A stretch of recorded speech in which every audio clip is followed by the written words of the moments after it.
What's going on, everyone? We are back to the third Line Jawn here on the Stream Punk Entertainment. The Philadelphia Flyers going back and forth with the LA Kings. But before I get into all that conversation, of course, like I mentioned, I got my man Frank James from the Chirpin Puck podcast. As you can see, that awesome shirt he's rocking there. Frankie, how are you? Don't you know, brother? What's going Yes. on? Pat, right off the bat, man, I just want to say and just give you some kudos, man. I got to, get affiliated with your work and the things that you've been doing. And, obviously the unfortunate circumstance for what happened in the past. But I just want to say you've been killing it. I love your content. Keep going. Rock and roll, brother. Awesome job. Awesome. I'm happy to be here, man. Thanks for having me. Oh, thank you. Look, that just spoke volumes to my heart. Yeah, listen, Frankie. So just before, like I said, we get into this Flyers and Kings conversation. First of all, give the people here a little background about yourself. Yeah, man, for sure. So, obviously, huge hockey fan. But other than being a hockey fan, I've been playing ice hockey for about 20 years now. So I was a late bloomer. So I actually started in high school, believe it or not. So I played for Father Judge High School over in Northeast Philadelphia. Played 4 years there, JVA, and then after high school got the opportunity to play some junior hockey. So I played junior Flyers Tier 1, which is a pretty high level over at Iceworks. A little shout out to Iceworks. So I have a pretty good extensive background in playing. My juniors career kind of ended short. I took a major hit to the head, and I was out for about 8 years.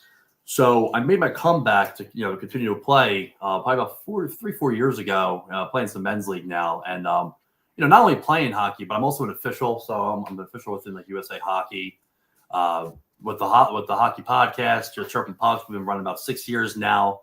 Hockey is everything. I'm a hockey photographer. I spent 2 years covering the Philadelphia Flyers with a couple of different media credential networks. So I got the opportunity, to interview players and talk to them, and a dream come true realistically for being so involved in the sport. And after my time up with journalism, I got the opportunity to do photography, and I've been a photographer now, professional photographer in sports, professional sports for about 5 years now. So that's what I do now, with the hockey podcast. So hockey is everything. I actually just left the Flyers training facility. I just got home to make sure I got here for this incredible show that we're going to do tonight. Yes. Flyers training facility was jam-packed with my men's league playoffs. Shout out to the UAHL, the league that I play in. Great time, great playoffs matchup, and now we're here talking about Flyers hockey. So yeah, that's a little bit about my background. Still heavily involved in the sport, and it's great to be on here to the talk Flyers hockey, because with the Chirpin Pucks podcast, we focus a lot on the women's hockey and men's hockey and the old beer leagues and events and checking for charity and Philadelphia blind hockey. We talk a little Flyers hockey, but we like to leave that kind of thing for you, and we focus on other things. But like I said, it's great to be here talking about this game with you, and yeah, it's a little bit of the background, man. Just a little something. Yeah, well, listen, I appreciate it. Look, listen, you and I hit it off well, pretty good. Once we got to know each other, again, working with our former colleague with the Edge of Philly Sports. But listen, let's get right into it. I wish we could talk. I wish we could talk about a win, but this is what a Flyers loss that I'm somewhat okay about, which is not normal for me. I usually am willing to throw my laptop and anything near me. I get in that kind of mode. But hey, listen, because I understand the LA Kings are head and shoulders above and better than this team.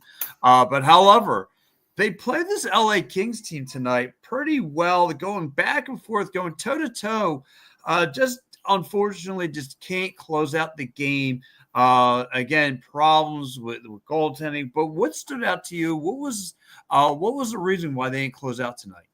I'll tell you this. So the simplifying, the first thing that came to mind, the reason why they didn't tie this game up and get this win, realistically, is Travis Sanheim missed a wide open net at the end of the game. I mean, he didn't fan on it. He had some wood on it, but and as a hockey player, I'll dissect things as a hockey player. So if you don't mind, I'm actually going to show you. Sure.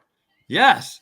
I mean, because To me, when I seen the Flyers, I thought definitely they were. Oh boy, he's got the hockey stick. He's all about this. Sorry, buddy. So I actually want to Yeah. show you what happened on that play that Travis Sanheim had. So when the puck came right on front, when we get right here with the puck, that's our soft spot. We will nail it. It's perfect. That puck came right here.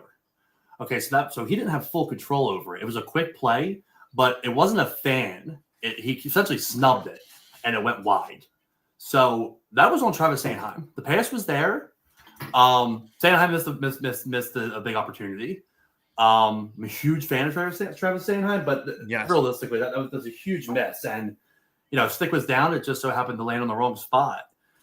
This was a really, really evenly matchup game at the end. Essentially, I mean, we had listen, when you get a 2-goal lead, I'm never a big fan of hey, let's step back a little bit, but you gotta tighten up the D a little bit. And Travis Konechny had that, he had that mistake where he made a play, tried to pass it to his defenseman, and it just so happens that one of the Kings players was right there, took it down.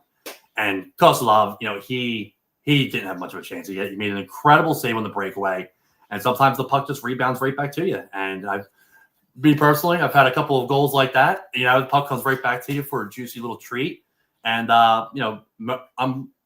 momentum is so important in hockey because when it shifts, and that was a big turning point. Because the Kings capitalized on an opportunity. When mistakes happen in hockey, it happens all the time, but people don't notice it because it's just a broken play. But when a player actually capitalizes on it, it will shift momentum.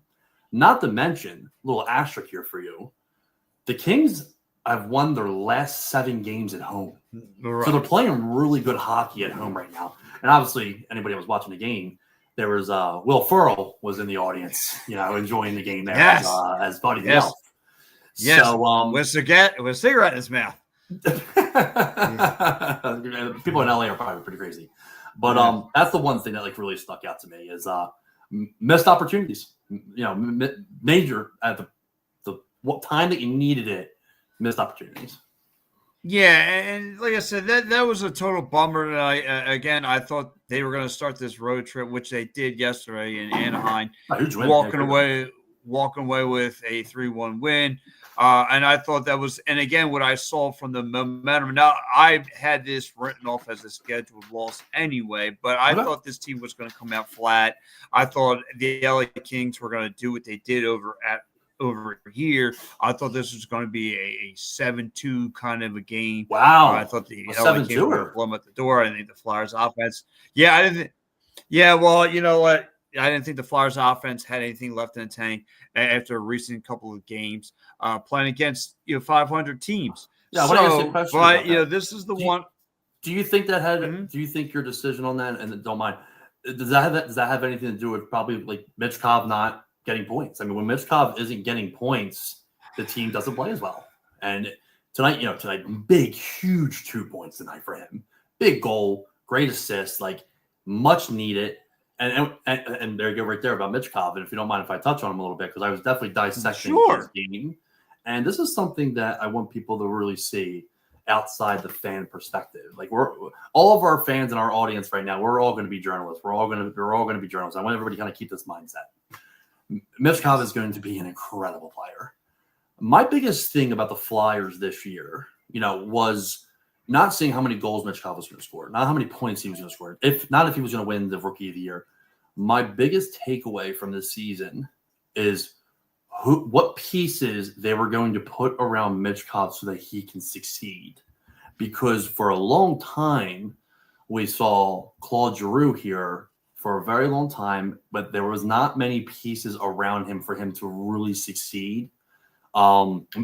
Huge Claude guy, so don't mind me. I'm maybe a little biased, but when you have a star caliber player like that, and I definitely do consider Claude Giroux a star caliber player, and I'm sure the comments are going to start coming in soon. Yes, with people disagreeing, but they didn't put a lot of pieces around their star player. They had guys, everybody looked at Claude like he was a goal scorer. Claude was a playmaker, and it put a lot of pressure on him. And he had guys that he was playing with, like Jake Voracek, who was another another playmaker. You know, he didn't have that guy that he could dish the puck to score. You know, could you imagine if, you know, we didn't end up getting JVR and we would have had Patrick Kane and he was playing alongside Paul Drew? A very different story. You have to put the right pieces around your talent. And I am highly, highly impressed with the way that they're developing and they're building around Michkov very early on. It's been great, and it's been a breath of fresh air because it's still going to be my biggest takeaway. Listen, he's going to have little droughts like that. Like, not everybody can score every game, but he has already, on an individual level, he has already exceeded my expectations. He is going to be an incredible player, and I'll give you a hot take and cupcake. We have ourselves a generational talent, in my opinion. We really, really do. Like, this kid is going to be incredible. We got him 2 years early, which was not supposed to happen. And going off of that, like, when you bring players over early, it could mess up their development, but he was ready. Yeah, he was absolutely ready. Michkov, you know, he had a great game, and it's good to see him back to scoring. He's only going to get better, and it's because not only of his talent, but the way that John Tortorella, Danny Briere, Keith Jones, the way that they have put the pieces around him of what we have to help him succeed. And they have done an incredible job. Yeah, I think so too. I think this kid's again, usually when it's so exciting, Patty baby. We got ourselves a generational talent. Listen, Frank, every time, usually in Philadelphia sports, goosebumps. Yes. Every time we usually signed on for a generational talent, it's something we draft that's supposed to be, never usually pans out the way we usually intend for. But he's everything that the Philadelphia Flyers. Yes, Patrick. Yeah, a perfect excuse. Mm-hmm. Nolan Patrick was again, the second round draft pick, and never panned out like the start we wanted him to. Yeah, and then you saw the bus throwing between him and Bobby Clark, and it really got ugly. But anyway, that's for another whole different discussion. But we getting Michkov and them say, and the experts saying Michkov is going to be a playmaker and all this other stuff. But him panning out and living up to everything they're saying.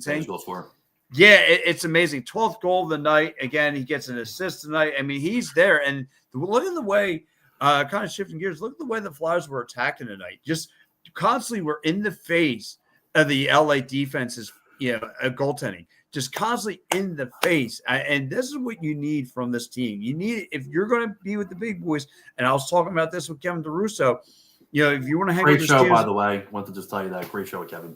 Thank you. If you want to hang with the teams that are 500, you're going to have to start putting, that's the way you were playing during the pandemic. You were constantly in the face of the opposition. That's the way you got to be. You have to be swarming goaltending like that. And that's what they were doing tonight. I mean, they were constantly around. Tyson Foster actually sets the tone for the Philadelphia Flyers. Yeah, he's picked it up huge, man. He I'm going to cut you off. He was, I wasn't concerned, but like, he had a great year last year, and he wasn't putting the puck in the net, and then all of a sudden he starts turning it on. I mean, Tyson Forster, and I remember I had the opportunity before he came up fully. I had the opportunity to interview him and interview Ian LePerriere. So we were in the postgame show during training camp, and I asked Coach LePerriere, and I said, like, what are you seeing out of him? Like, what is the one thing that is sticking out to you? And the first thing that he said to me was, before he said, "You're up next, my man," it was, he can score goals. I mean, he in my opinion, we got ourselves probably a 20-25 goal scorers doing with Tyson Forster. Yeah. Wow. Yeah. Wow. So, he's on the rise. Again, getting his 10th goal of the year. And again, Michkov being there for Scott Lofton tonight. Scott Lofton gets a goal. Yeah. Again, just crowding the LA goaltending tonight. They did an awesome job there. But things didn't pan out because you have guys like this gentleman over here, that Kopitar guy who's actually made his late push, getting 2 back-to-back goals. One was a power play goal in the third. So take it away. What can you tell about the LA Kings offense tonight that was really clicking for them? I'll say Kopitar. When you look at this team and you look at the roster as I am right now, it's a lot. This team is a lot different than when they were the supreme being in the league. When they had Jonathan Quick and they had that Stanley Cup team. Anze Kopitar was on that club, and if you look, they're not rebuilding obviously, but the fact that Anze Kopitar is still part of this club and still the captain and still producing at his age more or less, I mean, he's an incredible player. I mean, he once again one of those guys that you don't need to let go, even though they're getting older, because he's still producing. Anze Kopitar is a leader. He's an incredible talent, and he's a guy that you always have to watch. And, I'm looking at the numbers here. Anze Kopitar led the team with time on ice, 21 minutes and 17 seconds. And this is a guy that's older. So that to me, the first thing I take away from that is there's still a lot of trust with their captain, which is incredible. Shows good integrity within their club and their leadership, and he can still produce. And when you have that, you're going to see ice time. And with him seeing ice time, he scored 2 goals. Yeah, and that's what he did. I mean, like I said, one of the veterans of the league. Again, Incredible player. Yeah, looking to put his name up there in the Raptors for the Kings at some point. But yeah, I mean, again, just the way they battled tonight. Again, they kind of. It was such a battle, Pat. It really was. And looking at the stats here, and this is something that really is taken away from me. I'd like to know your opinion on this as well. First period, each team had 6 shots, pretty even. Second period, Flyers had 8 shots, Kings had 9 shots. Third period, Flyers had 7 shots, Kings had 5 shots. We had one more shot than them. We had 21 total, and the Kings had 20. That's pretty low. This was a game that was just a grind out game where you got to take advantage of the opportunities. And that turnover that Travis Konechny had that led to that goal was an opportunity that they took over. When Sanheim had flashed on that shot, didn't take advantage of that opportunity. It was one of those things, Pat, where, and I always say it's like the next goal is going to be the most important goal of the game. And that's exactly what it was. Like that breakaway goal was the most important one. It was the momentum shifter. And guys, for everyone who's just watching the show, for all you late night owls, I got my man Frankie James from the Chirpin Podcast joining the show here tonight, talking Flyers. Post-game show with me on the third Line Jawn. Yeah, honored to be here. Yes. I love having my man Frankie. We've been wanting to talk puck for quite some time, and here we are. And we look at this game too. Again, Kemp gets his 17th goal of the year. He's leading the team in goals.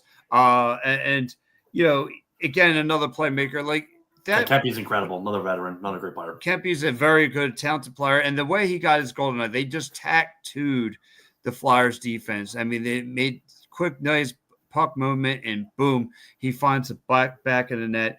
And that's what kind of got the things rolling for them as well. Again, that team is just head and shoulders playing really good solid hockey right now. That was a team I didn't see coming out. That team just came out of nowhere, and it just caught fire, and the fire has yet to go out for that squad. Yeah, when you're hot at home too, man. Like listen, there's a thing called home field advantage. I mean, that's why it's so big in the playoffs in the NFL and in the NHL. Like it's a real deal. And like going back to like about this game and just how tight it was. A couple of little pointers I want to throw at you. There was only one penalty tonight. I mean, or 2 penalties tonight. The clean game, which once again, mistakes, opportunities. Like there's not going to be a lot of them, so you have to take advantage of them. Not that the Kings out-hit us 24-14, and we're going to see a lot of that. Obviously, the Sealer can be physical. Hathaway's out there being physical. Obviously Nick Lorelei has not been in the lineup, who's one of our bangers. So you're going to see that 11 giveaways from the Flyers, 7 from the Kings. Once again, turnovers, man. Like when from a hockey player standpoint, you turn that puck over. If the opposing team gets that puck and you wheel, you're coming in with speed, and these guys are going to break out and they're going to make a play. Face-offs, 50% each. You like to see. I feel like we don't really have that big face-off guy since we've lost Claude Giroux. I mean, Claude Giroux was a 65-70% fucking guy that could win face-offs. So little things that they're going to have to add, but this was a tight, really grind out, good old-fashioned hockey game. Yeah, and it was good old-fashioned hockey. Like you said, they grinded out, yet high scoring. The Flyers have yet to see, let alone 3 goals before from this team from quite some while, quite some time. But listen, they did their job. Again, start the game. Cam York makes a nice stretch, long pass to Tyson Foster. He gets his 10th goal of the year. But Mitchkov, finds he makes that weird behind the net goal that what ricocheted off the goaltending. Fine plays, man. He finds his pass to Lawton was kind of weird too. Like Lawton kind of batted it down. He did. He kind of batted it down. You had Hathaway and Joel Farabee, just like I said, just bringing pressure to the LA Kings defense, and that's what would get them their goals. And then it would just be again that kid Warren. If I don't want to butcher his name, Fugel. He kind of was reading he was reading the Flyers' defense offense, where they, like you said, exactly. he was forcing premeditation, and it was just there for him to read. TK just didn't see him. He tried to make the drop pass, and he wasn't like even like vertical with him. Like he was full on, like came through, made a pass, and which we call premeditated. He anticipated what was going to happen, and he took it in clean. And he stuck with the play. And from a hockey standpoint, like when I was watching Vogel come in on his breakaway, what I think he was trying to do was exactly what he did. And he was trying to get Costa moving. So he tried to pull him. I think what he tried to do is he tried to pull him, have the shot to kind of go over the shoulder side since he was pulling him. And he just got a juicy rebound. And there was no way he was going to be able to get over there. I mean, look, gravity is a real thing. You know what I mean? He just was not going to be able to get over there. It's not his fault. And I know that's your boy. And I'm going to touch on it. I know that's your boy. Because last night we were having a little conversation. I'm going to mention it. Yes. Because we were talking about Urson and, the struggles behind him. And I said, listen, he's got to play. He had a great game last night. And your boy tonight. Great goalie. Love him. Think he's the goalie of the future. But just so happens we're doing a show, so I get to chirp up you a little bit, brother. Yes. You're chirping me into the board a little bit. You know what I mean? So it's a good solid win again. Oh, it was a loss tonight, but this was a loss that I was okay with because again, with 500 teams, this team usually gets blown out. And like me and Kevin were saying this morning, they were having struggles with teams that weren't even, the Red Wings and so forth. So just to the juggernauts. So if for them to kind of put something together, I was really impressed tonight. This came down to mistakes, man. It came down to mistakes, Patty. And this is mistakes again that we're going to growing pains as the year goes on. So I do got to go into Frank, your player of the game. Who was your MVP for the game tonight? Player to still got. So I'm going to give you two. So my player of the game, obviously, Anze Kopitar. I mean, they don't win this game if he doesn't play. But it was really great to see Mitchkov get those points. And not only Mitchkov getting those points, but we've talked about this off air with Joel Farabee. It was great to see Joel Farabee get that goal. But I got to mention it, and we talked about it off air. His playing time. He averaged 12 minutes tonight. This is a guy that I have a lot of high expectations for. This is also a guy that has been talked about a lot on the trading block. How do we go from possibly a player of the future building around Joel Farabee as well to now this guy being on the trading block? Something's going on here, whether it be a lack of inconsistency. Obviously, his playing time is dropping. And listen, if you're not on the ice, I mean, Morgan Frost is the prime example over the last few seasons. He couldn't get consistent because he was in and out of the lineup too much. And he's not, Am I concerned about Joel Farabee? Yes, I am. That's another one of my hot takes. There is concern because it's hard to, how does one flip the switch so quick? Like, from building around this guy, my man, Ryan, check Ryan, it out. what's up, Ryan? He says that the shade head is bringing him the luck, bringing him some Ryan, luck. Yeah, Ryan, thanks for checking in, man. Ryan's a great friend of mine, hockey player as well. We're getting ready to gear up for a 3-versus-3 tournament coming up this Saturday. He's one of my teammates and a good friend of mine. Ryan's actually going to be joining me tomorrow night on the Triple Bucks podcast, talking about his career, and we're going to talk about a little bit about what we have going on. But yeah, Joel Farabee, man, there's concern. There's concern for me personally. yeah. I mean, it sucks too because he gets the empty netter yesterday. Oh, empty netter. Yeah, I've been seeing people rip Ovechkin because he scored an empty netter, but I'll save that for my show. It's yes. Oh wow, like come on, dude. Yes. So he gets the empty netter. He gets a goal tonight, and like you said, the Mints are starting to chop away, and that could be credit to Noah Cates, looking red hot as well. Incredible. And great player. He's potential Selke, if you ask me. I'm seeing not like the new form of Couturier, two-way hockey player, but I really like Noah. And he's a great guy. I got to see him. I saw him down at training camp and the way he's playing. He's going to be something special. Like all of our players, man. Like look at these younger players that we have, man. Like Noah Cates is really starting to develop. Like we want to see Joel Farabee keep going, but we got guys for days down in the farm. And it's funny because I've been hearing about that darn farm for years, and I was wondering when it was going to pay off. But no, it's the farm is starting to come around. I'm starting to see some horses and some chickens. You know what I mean? Well said. I mean they're starting to come around a little bit. So again, my MVP of the night, I want to give Mitch Kopp. Mitch Kopp getting benched yesterday. He comes up with the assist. He comes up with the goal. Huge. I thought that was huge warm. Again, the last time I saw this guy get benched, he kind of, he was being unleashed, and that's John Tortorella has found ways to unleash these young guys. It happens. It's normal, Patty baby. Like it is like like I said, points are going to come. I look at it like he had himself a nice little day off yesterday, and he's refreshed, and he put 2 points in the net. He's going to be just fine, and he's going to be just fine. Yeah, he's solid for you. He's solid. He's going to be decent. Grades of the game. How would you grade the Philadelphia Flyers tonight, Frankie? I'm going to go C+. I'm going to go C+ because, tight game, great game. You don't want to lose a lead. If you go up 2 goals and you lose a lead, there's a reason behind that, and that's either you're not, the Kings are going down 2 goals. They're going to up it a little bit. So we have to match that energy, and we just didn't match that energy. Puck didn't go our way. We could have tied the game up, obviously. But yeah, this was a C+ for me. I think everybody had a really good game. Like you said, we had players. Mitch Kopp bumping up with 2 points. Joel Farabee getting a point. Lawton staying consistent. For the last couple of weeks. Like and to our Flyers fans and fans of the show. Mm-hmm. This was a lot of good things. I take away more good things from this game than I do bad.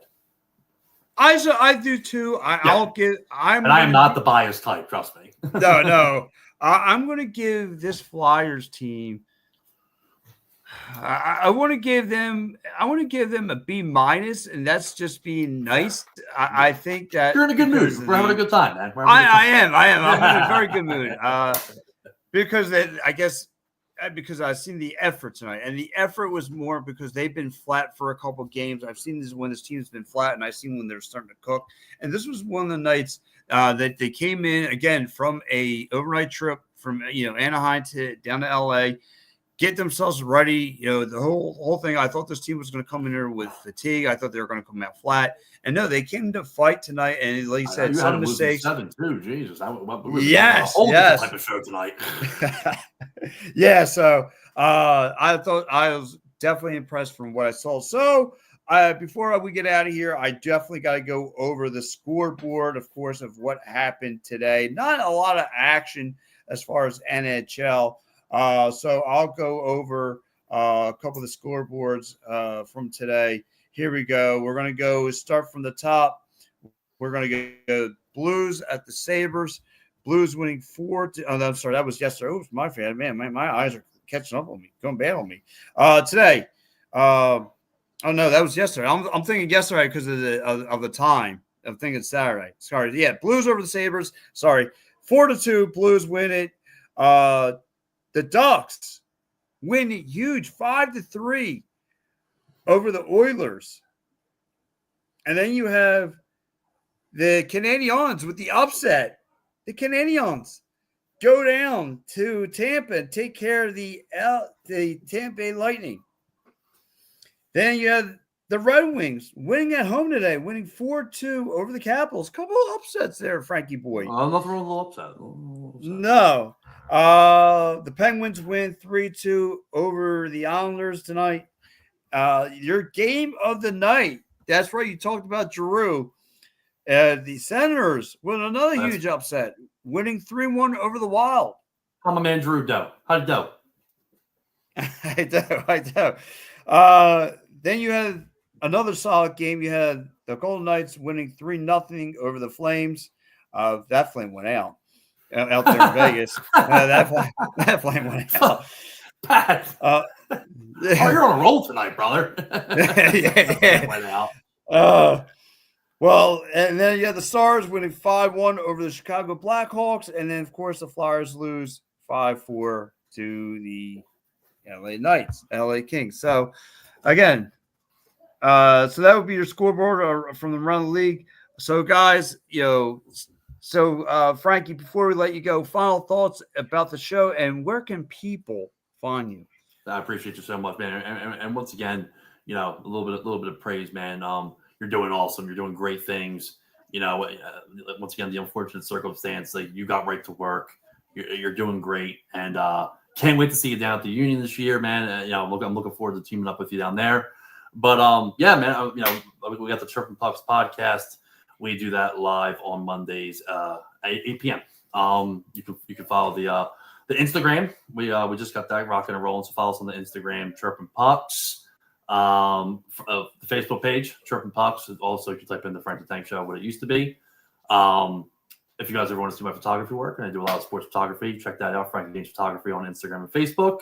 What else do we have? If you ever want to see me play hockey, let me know. If any sports fans or hockey players or sports people, if you guys ever want any photography work done, reach out to me, mention the show, and we'll give you guys 25% off. Not my show. Well, there you have it. Mention Pat. Say, hey, I saw you on Pat's show, and we'll take care of you guys. I appreciate it. And listen, Frank, and again, solid performance from the Flyers tonight. They came up short because of a couple of mistakes. But yes, final thoughts and plugs. Philadelphia Flyers lose. I love the effort. Needed to work on a couple of things. But, Tuesday night, they head into San Jose to get the new year going. I think this is a get Celebrini. That's going to be yes. It's going to be a showdown. It should be a get right game for the Philadelphia Flyers. Hopefully they can steal the deal, taking care of the Sharks, but we'll see what happens. So guys, stay tuned because I'll be doing that post-game show as well for the Stream Punk Entertainment Network. So guys, check out my man, Frankie James. I'm your guy, Pat Bernard. Flyers, we'll see you guys Tuesday night. Let's go. Come on, Thursday night. Let's go. Yes. So, guys, stay tuned. See you guys. Bye-bye. Thank you.